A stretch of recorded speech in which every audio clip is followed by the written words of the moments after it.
That was ugly. We share our feelings, both good and bad, about the Packers' performance against the Jets.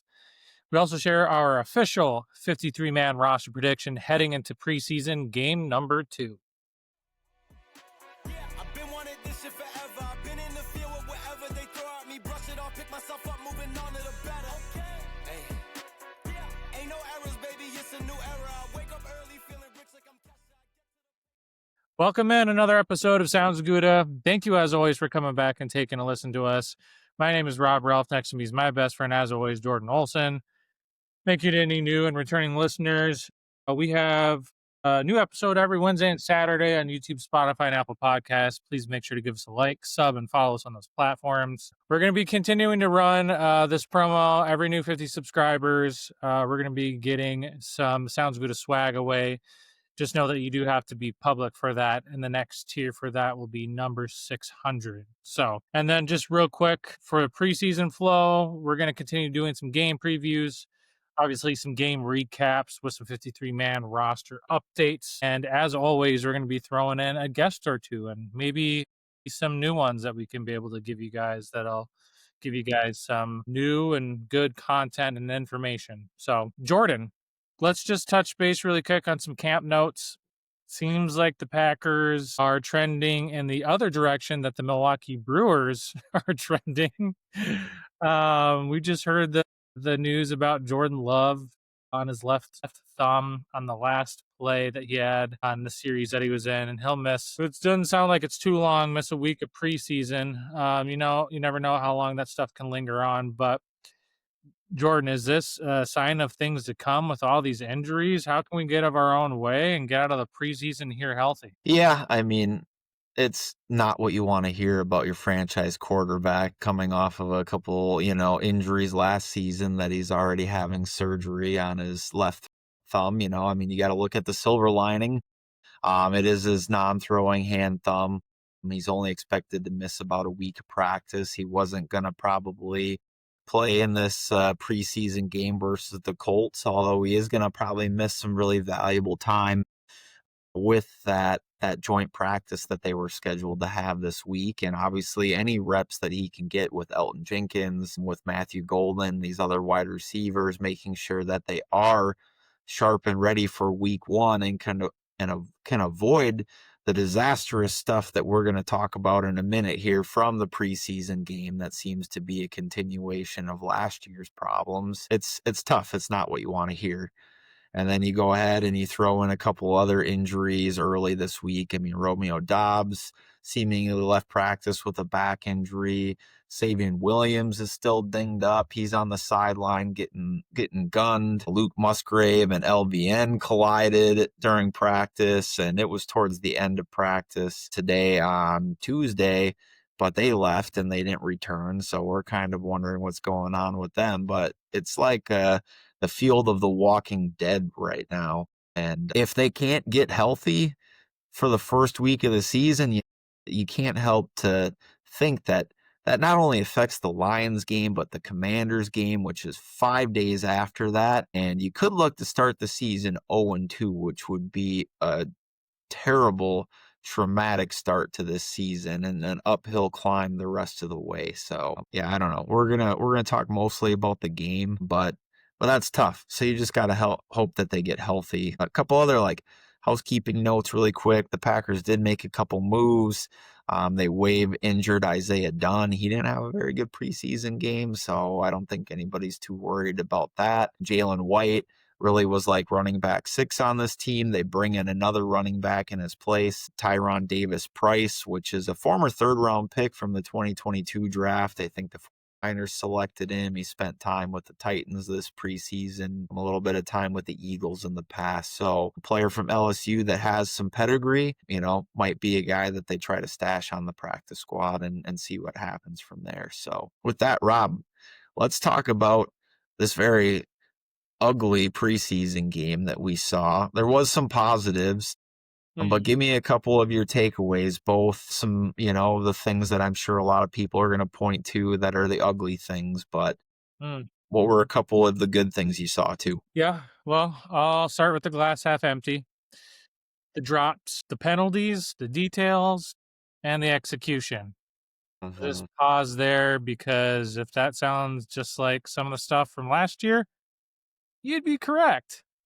So I feel like this kind of lands on a couple of planes because it is preseason. So you could either be on the side of, well, it's preseason, so it doesn't really matter, right? So because it doesn't, but then you could be on the other side of this where it's like, well, still, right? Like this is practice and preparation for what you're going to be doing for the regular season. So of course it counts. And I just want to let everybody know that both of those arguments are correct. They both can be true. Um, yeah, the drops is concerning. I know a couple of those was pretty tight coverage. That obviously made Jordan Love's stats look pretty bad. Matthew Golden, my bold prediction for offensive rookie of the year, caught the one pass. And like we were talking about on another podcast, seems to really love that 7 yard bucket getter slant. So I don't know, if he continues to catch the ball, might have to throw it that way. But I am still a firm believer and glass half full that they'll figure it out and that they'll catch more balls this year than they did last year with some of those drops. Going over to the defensive side really quick, I loved what I was seeing from Stackhouse. He was getting in there and stuffing up some runs, similar to what TJ Slayton was doing from us. It's really interesting that Warren Brinson was in there and he was doing some pass rush stuff too. I think they had him lined up at the four tech, which was pretty unique seeing him there. Colby Wooden, probably Jordan's sick of me hearing me talk about this, but he's had a really, really strong preseason. And we kind of have talked from before. He might be a cut candidate, right? Just lackluster play the last couple of years. But, like me and Jordan have alluded to, though, from before, if he can continue this level of play, at least stay there, he's probably going to make this roster. And if he can get even better, who knows? Maybe a light bulb switch has gone off. So that was really good to see. Offensive line, I want to give a big shout out to Anthony Belton, our second round pick from NC State this year. Just a mauler in the run game. He spurred a couple really good ones, including that one to Johnson for that touchdown that ran to the corner over there. That was really good. Jacob Monko, I thought, had a really good preseason last year. Started this one off really bad, got cooked quite a bit. And it seems like there's some questions, too, about who this backup center is going to be if it's not Elton Jenkins or if Elton Jenkins gets injured. Mhm. So that was pretty bad. Jordan Morgan came in, though. He looked pretty good. He looked a lot better than some of the stuff we were seeing in training camp. And then, real quick, McCole Hardman is putting himself behind the eight ball. It's not a good way when it's exactly what you were signed on to do for this team, to have those critical errors, especially as a veteran like him. So that was just pretty uncharacteristic. He's going to have to make up a lot of ground, I think, in an already very competitive wide receiver room to be able to make this team. And then Isaiah Simmons, man, he's got a long way to go to figure out that linebacker role because he got absolutely murdered, I think, for 76 yards and a touchdown with a whole bunch of yards after catch for that, too. So, Jordan, I Mhm. went from offense to defense to special teams. So, what would you put in there that I might have missed or that you would continue the conversation?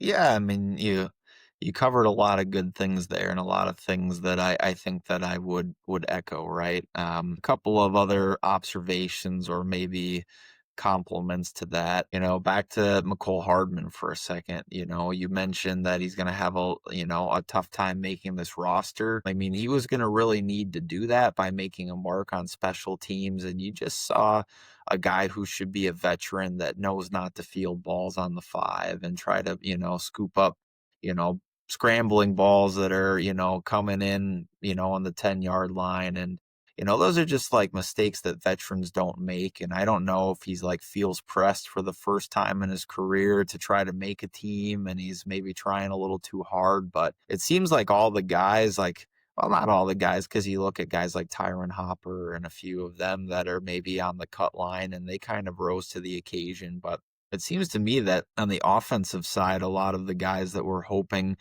to show out and make this roster really didn't have a great game overall. You talked about the offensive line, and I'll just talk about this offense in general. You talked about the lack of execution, the penalties, the drops.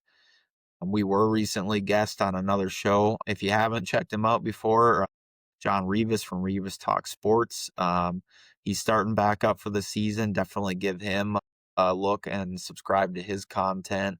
He has a great pick 'em every week if he's going to do that again. But one thing I can't help to notice now that we're in year 3 of Adam Stenovich becoming offensive coordinator, that seems to be when the details or the lack of attention to detail came on. And I think Matt LaFleur tries to cover up for a lot of his guys. I'm not even saying that it is Steno. Maybe it's the assistants. Maybe now that Steno has more responsibilities, he can't give the attention and detail to the offensive line, which was outstanding when that was his primary responsibility. So maybe it's just even the shifting of now that's somebody else's job that Steno trusts maybe more than he should. They really need to figure this out. So the players need to have more accountability in their preparation, either that or the coaches who are responsible for these two position groups, wide receiver and offensive line.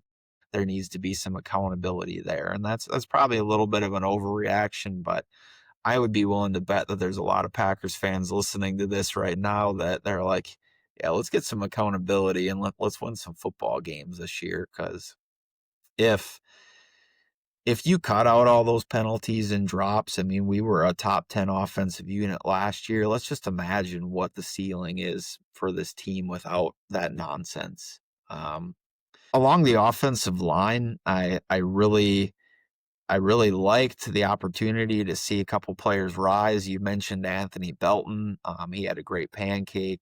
Jordan Morgan played well when he came in. There was some narrative out there that Zach Tom actually didn't play very well. I didn't see it with my eyes, and we're looking at PFF grades before this. So the top 5 offensive players, according to PFF, Zach Tom was number 1 with an 81.6 grade. So I didn't see it, as another podcaster put out there, that he had a terrible game, but you have to feel really good about this offensive line group 1 through 7, even if guys like Monk and Jennings were a little bit, disappointing in their performance, but they are a deep unit right now. 2 other things, just so I'm not too long-winded, but I liked what I saw out of a couple of the other young defenders. We talked about Baron Sorrell and his ability to create some pressures.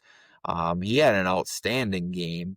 If I go to Baron Sorrell's individual statistics, he was one of the highest rated players. He had a 68.4 overall grade for the game, but he was the best pass rusher on the team with an 87.9% pass rush grade.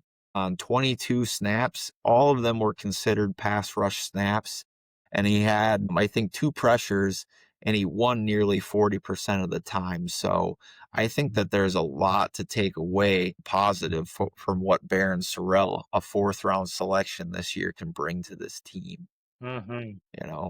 And then talked about Tyron Hopper. He had a great game too, 88 points. I think that this podcast was a little bit higher on Tyron Hopper than a lot of other media and podcasts around there. I'm not ready to start dancing around and say that we were right, but our comparison was like Devondre Campbell from more like that Pro Bowl season, kind of that upside, and maybe we'll see a little bit of that this year, and as he rises, and maybe he'll be one of those guys that makes a big year 3 jump into a more substantial position next year. So how about that Kalen King play that we had? I know you're a pretty big Kalen King supporter, Rob.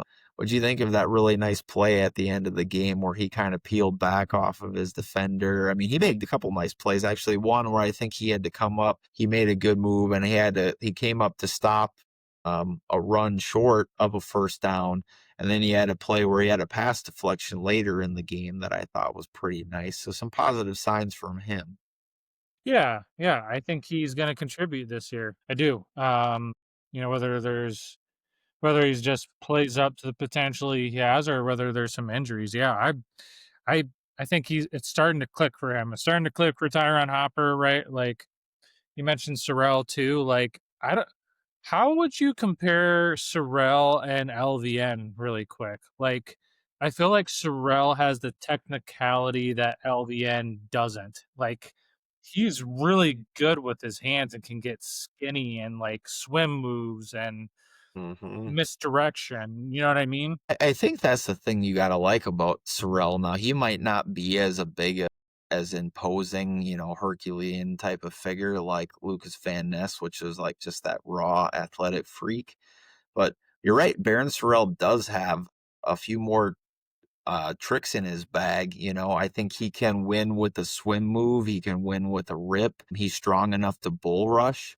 So, like, he's kind of Carl Brooks esque, but just a better athlete than Carl Brooks. Obviously, with higher pedigree too, playing at Texas and having a really great career there. So, I think that you could see him being like the fourth pass rusher on this team this year, and then them feeling really good about him as like a third option going into next season. So if LVN takes the jump that we hope he's going to make, and LVN had a decent preseason game, limited snaps. Rashawn Gary continues to at least do what Rashawn Gary's done the last couple years, and then added that, we might not be too bad off. Brenton Cox Jr.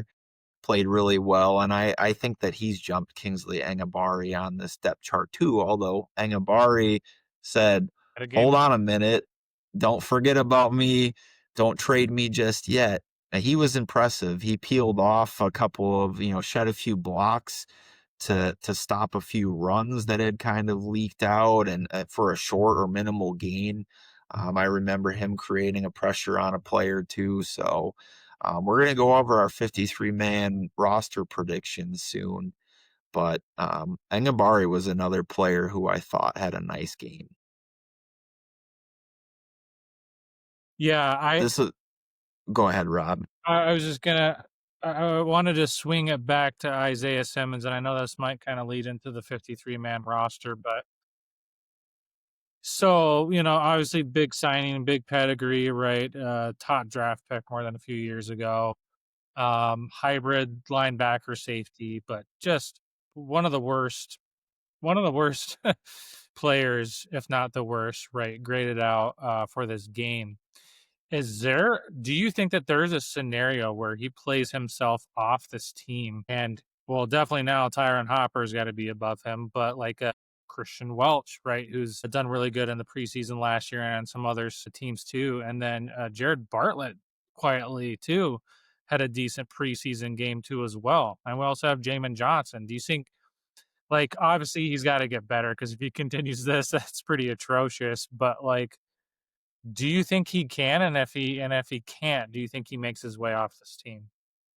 Yeah, that is a good segue. So you might as well kind of queue up our 53-man roster graphic here, our chart. So if you are not watching or following us on YouTube, if you happen to be a Spotify or Apple Podcast listener, on the YouTube side, we do have a visual. So if you're more of a visual person, join us on our YouTube channel and check that out. Isaiah Simmons, I think, if to answer your question now that we have this up here, I think that if he has another game like he did last week, that that decision will be easy to make. I think Rich Bisaccia is going to be the only person to really have a big say in that. I think that they really want to try to use him as a core special teamer, and it's been pretty well noted that Rich Bisaccia has some pretty good pull in that category. But if the one thing that he's supposed to be able to do is to like be that cover linebacker with that ability, and if he gets roasted, I mean, I think he gave up 5 receptions on 6 targets for like 74 yards and a touchdown in that game. Like that was like half of the Jets offense was targeted against Isaiah Simmons. So I mean, that's not going to get it done. So I really do. And like, I guess we'll just start right there. Quay Walker, Edrin Cooper, Isaiah McDuffie, I believe, are all safe roster picks for the 53. And I think Isaiah Simmons and Tyron Hopper are kind of on the cut line, but I think they're going to keep 5. So if Tyron Hopper plays himself into that solid 4, pretty good chance he's already kind of solidified as that solid 4 because he's a third round selection. from a year ago, and they're probably not going to give up on him just yet anyways. They usually like to see 3 full years from a draft pick, particularly a higher draft pick, before they move on. That really means like Isaiah Simmons, Jamin Johnson, and Christian Welch are vying for one spot. So Jamin Johnson didn't have an extremely good game. Christian Welch, I'd have to go back and watch the replay a little closer. He didn't do anything that really stood out to me. So I think it's a pretty open competition for linebacker 5 at this point in time. Viewers, just to give you a heads up on what's going on with our chart here. So we have the numbers at the bottom will indicate how many we think from each position they're going to select. So you can see the quarterback column. We project they're going to keep 2 quarterbacks right now. If we project that they're pretty much a lock and they're going to be a keeper, they are in the green color. Current cut projections are in red or maroon or whatever color that shows up for you on your computer. And then gold players are players who are we currently project to make the 53, but we do believe are fighting for their jobs and could potentially be interchanged out with another player who might have a really good camp. And then there's kind of the purple periwinkle color. Colin Oliver and John Williams have yet to see the practice field in this preseason. I kind of am under the belief that if they don't get on the field for practice following the Colts preseason game, that they're pretty much destined to start the season on the PUP list. And I think that's a great way for them to protect and stash a 5th round selection and a 7th round selection that they probably really like and don't have to worry about cutting them or putting them on the practice squad. And they can figure that out later when injuries probably kind of take care of some of those things for them. So we're going to project that John Williams and Colin Oliver start the year on the PUP along with Christian Watson. So,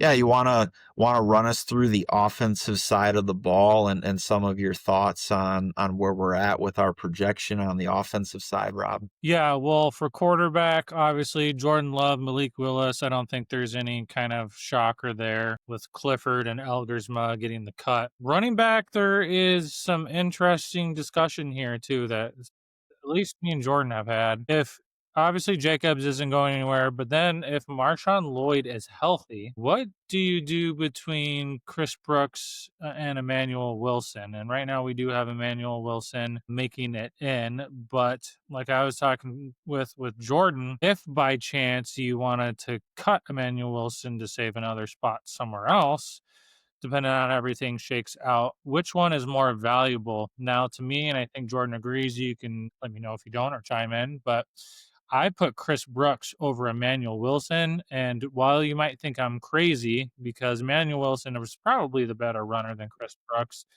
my justification for that is that Chris Brooks is not just a very good, but an elite pass protector for pass protection when they're doing pass sets. And that's right in a passing league. That's its own weight in gold right there. So that's kind of my justification right there on that. Then Amir Johnson, Abanconda, and then we just signed Davis, Tyrion Davis Price too as well, but all getting cut. I'll pause you right there before you move on from the running back position. Agree with everything you said. I think Chris Brooks has taken over that RB3 spot at this point in time. I mean, the only thing that can really change, I think, this equation is injury. But if let's just say that a couple interesting things happened following the preseason game. We talked about how poor McCole Hardman's punt return ability was. Actually, they followed that up with giving Abanconda the number 1 reps at punt return. So I find that interesting because that means that they're probably going to give him a real shot at winning that job and making this roster. But there's no way we can keep 5 running backs. So what does that really mean? Because like Emmanuel Wilson, Abanconda, and Lloyd, they have some similarities. Like Emmanuel Wilson may be on the chopping block then in favor of a Honda if they really believe that he's a better specialist. And if Emmanuel Wilson gets cut, he's not making it to the practice squad, probably doesn't want to. He's been on the practice squad before, and there's certainly another team that would probably be willing to give him an opportunity. So likely that would be the end of a Wilson as a Packer for now. But yeah, what about wide receiver if you wanna hit that group? Yeah. So Jaden Reed, we'll have to find out more for his walking boot situation.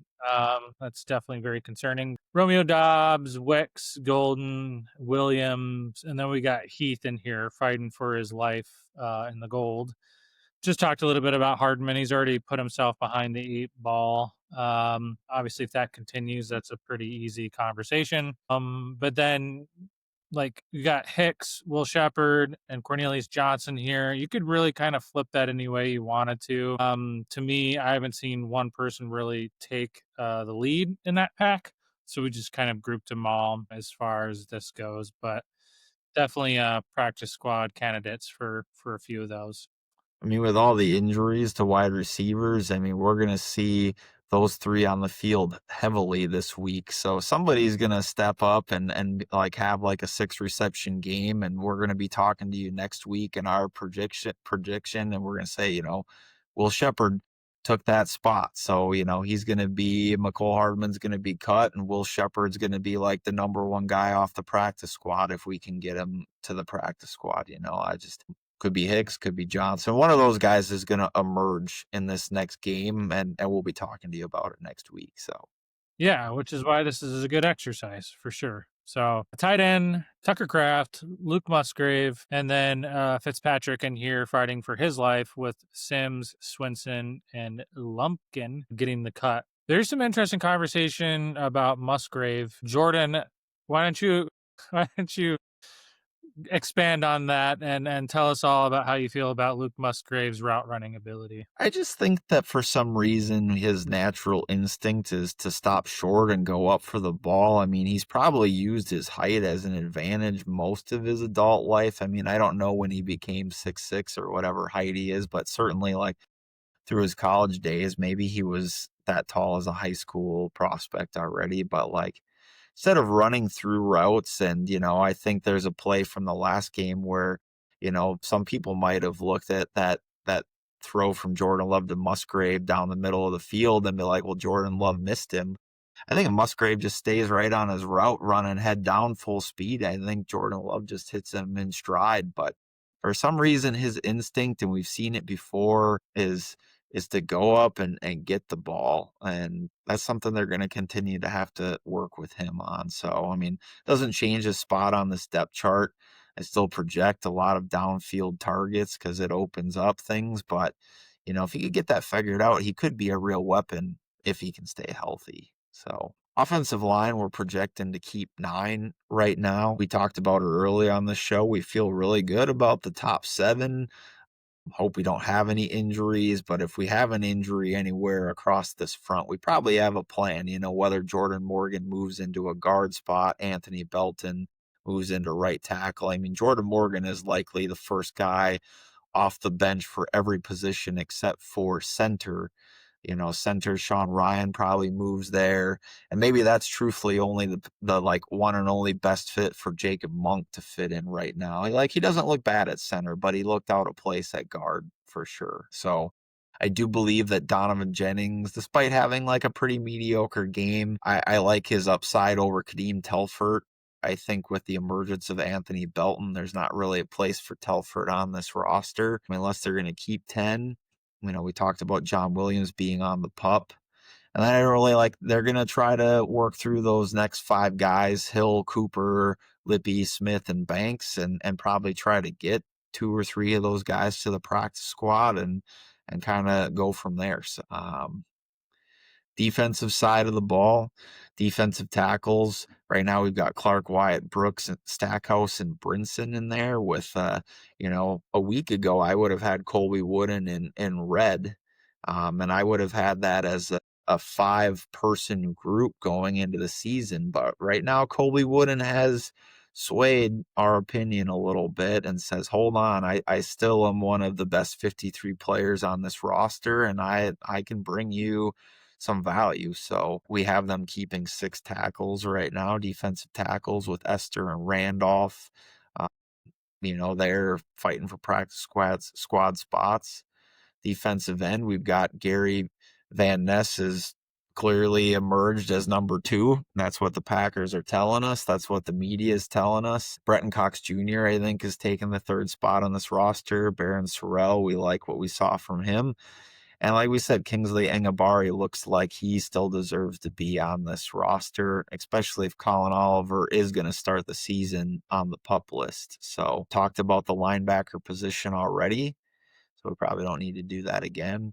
But let's talk about the secondary, Rob. How do you think that this secondary is going to shake out, and what's our projection look like? Yeah, Keyshawn Nixon, Nathaniel Hobbs, Carrington Valentine, Javon Bullard. And yes, we're putting Bullard in here as a cornerback, not a safety, because we think that's his best spot. And then Valentine, who we just signed, he's got experience for the Packers, so that's why we're going to kind of give him a leg up here. And then all signs point towards Bo Melton, over here in gold, making this too as well, or at least fighting for a spot. So that leaves a really kind of hefty competition here, and we'll see some of this weekend too against the Colts with Kalen King, Kamal Haddon, Micah Robinson, I think are the big 3, and then Herring and Hollis Jr. down here to round out some of that competition. So that's how I see it kind of playing out. Any thoughts in the cornerback room, Jordan? No, I mean, if Kalen King really wants a spot on this roster, they're going to have to do one of 2 things. They're going to have to decide to move on from Corey Ballantyne or Bo Melton, which I have to believe that Bo Melton has a spot on this roster with as much as the coaching staff likes him. The fact that with the wide receivers being dinged up, he's always an emergency option for you there, and probably not a bad 5th option on a lot of teams, right? So, and he plays all 4 special teams units. So, like, Very valuable. Probably by the time you see this next week, I probably will like bump Melton above that. I don't know. Maybe the play will dictate otherwise that Ballantyne still deserves to be above him. But if Kalen King or Kamal Haddon want a spot, it likely means that it's going to have to come from somewhere else. So this conversation we're having about Colby Wooden being the 5th defensive tackle, Colby Wooden might continue to blow it up this offseason, and he might be traded for a 7th round selection after the preseason game 3. So Kalen King can have a roster spot. That just might be how it goes down. So safety's pretty straightforward, I think. McKinney, Evan Williams, and Katana Ladapo currently have spots on this roster. Because we're playing the corner game with having 6, that means we can really only keep 4 safeties, and Bullard has positional versatility anyways. But it really will come down to Zane Anderson and probably Omar Brown competing for that spot. Zane Anderson, I would say, has the leg up right now based on how he played in the regular season last year, and seems like Bisaccia is infatuated with him as a specialist. However, he is 29 years old, and I think he's like the 4th oldest player on this roster, so maybe an opportunity to get younger there. Specialist straightforward right now. Brandon McManus, Daniel Whelan, Matt Orzik, all locks. So that's our 53. We're not going to go through the practice squad prediction right now. Maybe we'll get more into that after the 2nd week.